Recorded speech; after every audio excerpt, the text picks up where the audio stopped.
with laughter. These experiences are my own and do not necessarily reflect that of others in a similar situation. Have you ever tried laughing at life's low points, found the funny in a tragedy? And how dark can it get before the giggles run dry? Today, I'm diving into humor's healing powers, chuckling at my own messy story and zooming out through a cosmic perspective. Buckle up for some laughs. What makes things funny? Think about it. Sometimes you laugh at things, sometimes you don't. We'll talk about that. We'll talk about the magic of laughter and laughing at my own mess, and that we are more than our brains.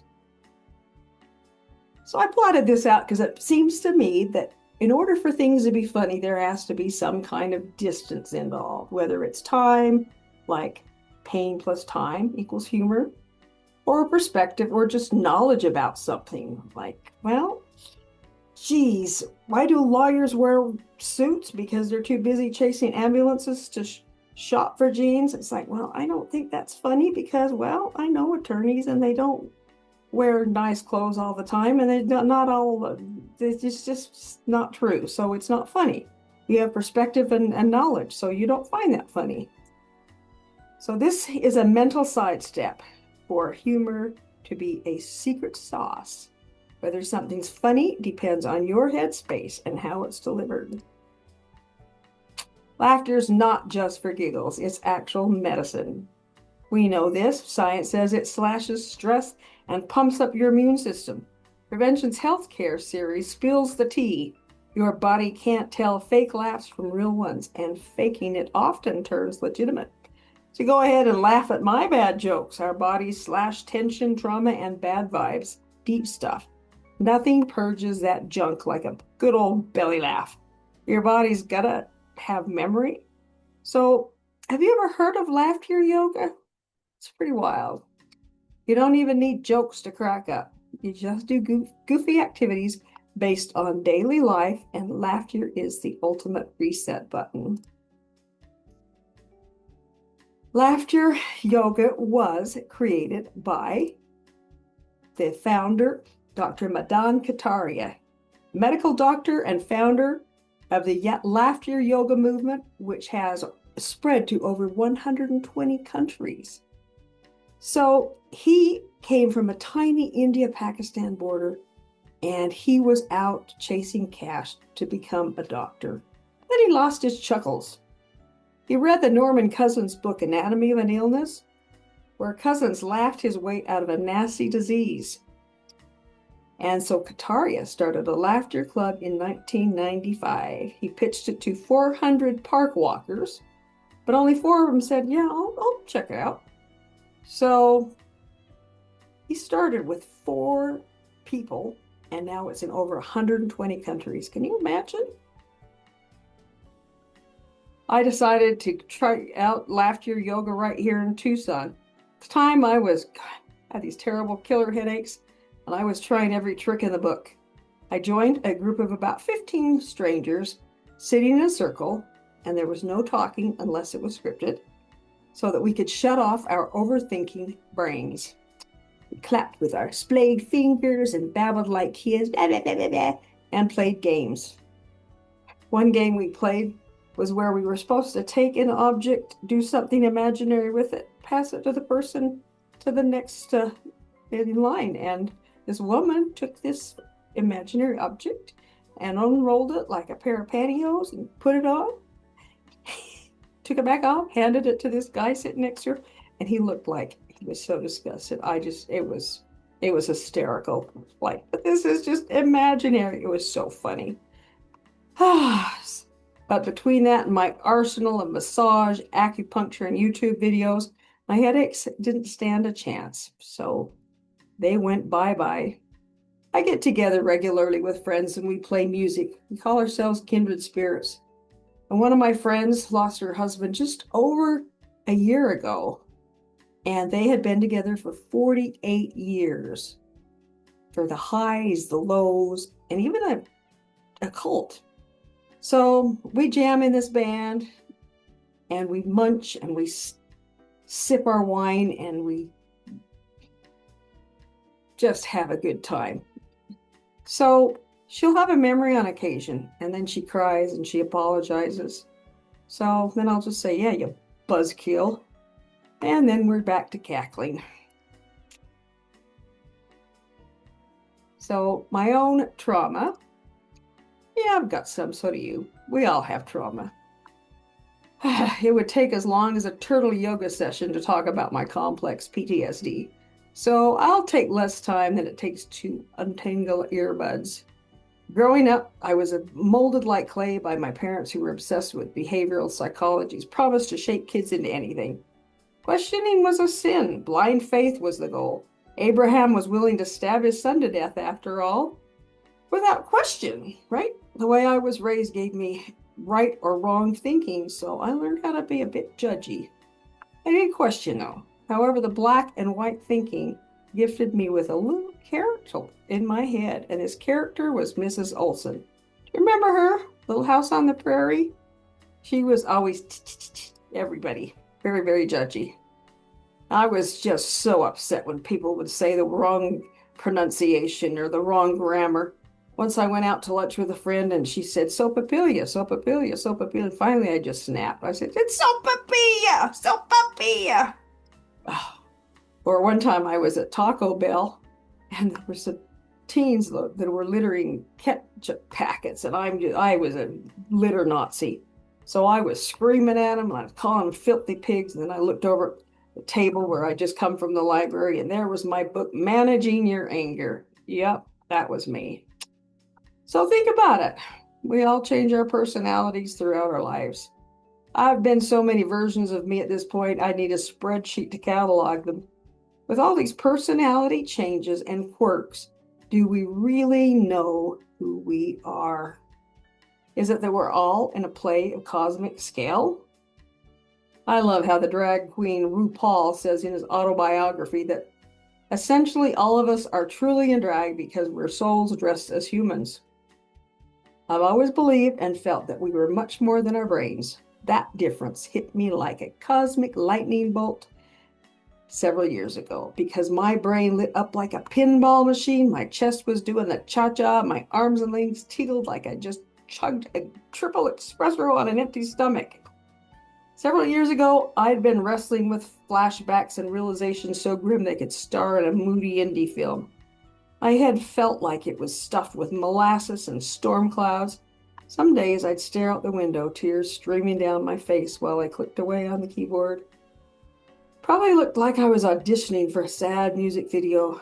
My boss asked me if I needed some time off, and I told him, nope, work is my tether to sanity. Besides that, free coffee. And I was stuck. I had been locked into thinking that if my brain was broken, how could my brain fix my brain? I was a mess. At lunchtime, it was a regular thing for me to go for walks, and so I'd drag myself around the block, walk in my fuzzy haze, and then end with a stretch and a 5-minute meditation between some buildings. And one day I was meditating on a bench under trees, hoping no one would come up and tell me to smile. And man, oh man, it was a chilly February day. I was looking back up at the trees like a melodramatic poet, staring, trying not to obsess over the gloomy fog in my brain. It was tangible. I could feel it hard. I was done pretending those pesky memories didn't even exist. Because ignoring them was like trying to ignore someone's booming a bass beat from their car. Then, with a sharp realization, I recalled a former yoga master.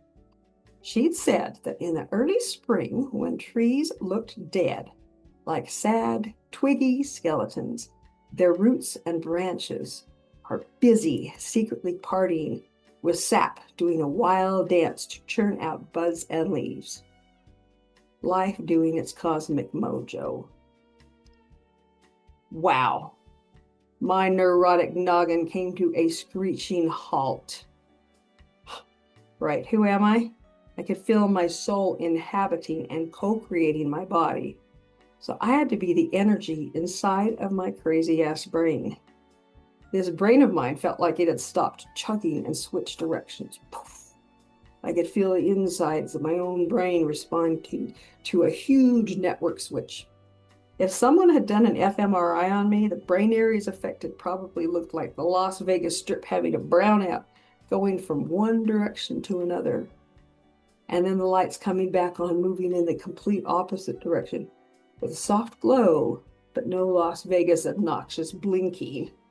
Spindles of chills shimmy down my arms and legs as my battled brain came out of warp. It was like slamming on the brakes, fishtailing into a chill grove of trees, beauty, and Zen vibes. I'd never felt anything like that in my life. And I haven't quite to that extent yet. The experience of who I truly was, that was the energy that created buds and leaves. And I was not just the buds and leaves, because I was realizing that the experience that I had created was that very experience. My true consciousness was the force behind the brain. I was the experiencer and not the experience. I was with the cosmic mojo and not my mental illness. Time slowed to a syrupy, delicious crawl. I felt so much peace. This lasted for a few weeks as I wandered around like the new yogi on the block. I actually listened to people and heard all of them. I heard what they said. I could track conversations instead of nodding back at them like a bobblehead. I had comments about my new gentle smile. The state this experience put me in didn't stay with me permanently. I've had some pretty rough times since. However, remembering who I really am helps put me in the present and that mental state from time to time. With enough meditation and mind training, it gets easier and easier for me to find that state of peace and softness. Remember getting perspective? Yep, that gave me perspective. Energy is alive. Consciousness is the creator, and the contemplation of that helps me to feel the eternal course of myself persisting. I am, like you, so much more than this body and this brain and this self that I had been locked into believe I was. That experience is the best glimpse I've had of my own true nature. Well, nothing lasts forever. That's why meditation is called a practice after all. It's like training for the Zen Olympics. It takes forever to nail that soft, fluffy reality. That, not listening to the news or talking to anyone else who wants to karate chop your inner Zen. Some time ago, I was sitting out on my patio thinking about how I used to be so fitfully afraid of death. Like I was some priceless limited edition of a treasure of a self. Looking back, a riot. I was clinging to a personality cobbled together from society's dumbest blueprints. Like I'd been handed a DIY kit for neurosis. Years of therapy and pills later, I experienced my so-called self. Yeah, a hot mess of filters. Think Instagram, but for crippling anxiety. Slapping my hand on my head, I realized I'd been holding on to something pretty distasteful. Hit me. Why was I so obsessed with preserving that train wreck? My personality was like a thrift store sweater. Itchy, ill-fitting, and probably someone else's to begin with. Then came the cosmic gut punch.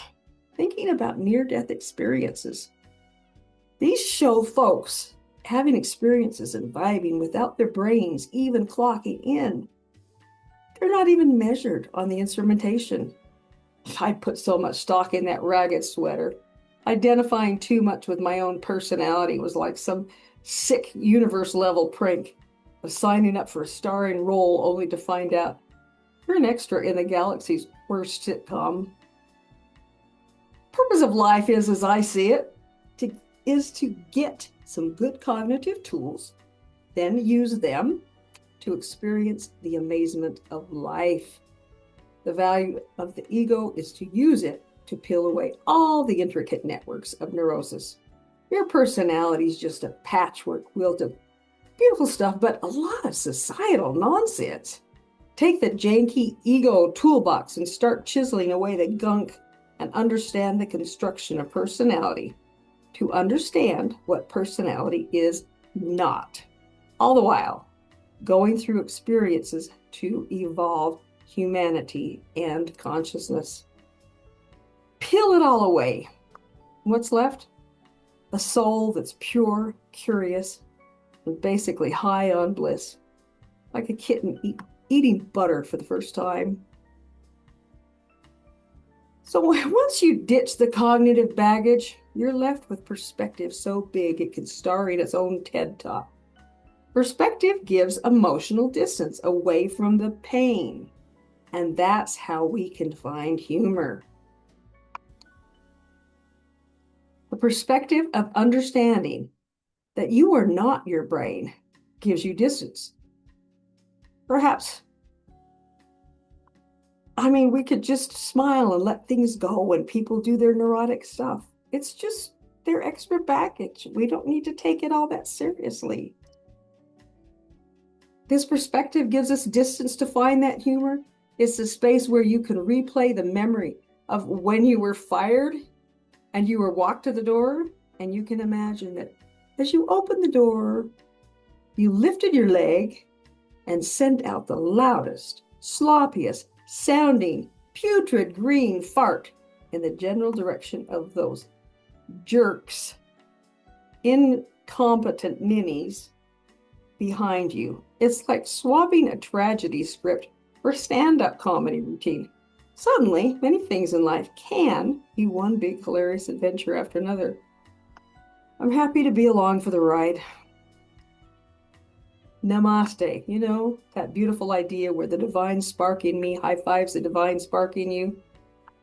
Gorgeous. But let's be real. Sometimes my spark's like a flickering candle, barely holding it together.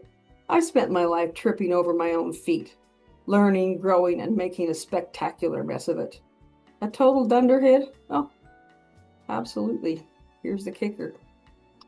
I'm betting that you've had your own dunderhead moments too. We're all card-carrying members of the Clumsy Human Club, stumbling through life's obstacle course, believing weird things along the way, only to graduate to believing new weird things. Knowing that makes me feel less like a solo act in the screw-up spotlight. We have each other. We have each other. Therefore, with a grin and a shrug, the dunderhead in me tips its hat to the dunderhead in you. Thanks for being part of this beautifully messy ride. Mark Twain says, "Against the assault of laughter, nothing can stand." Thanks for watching.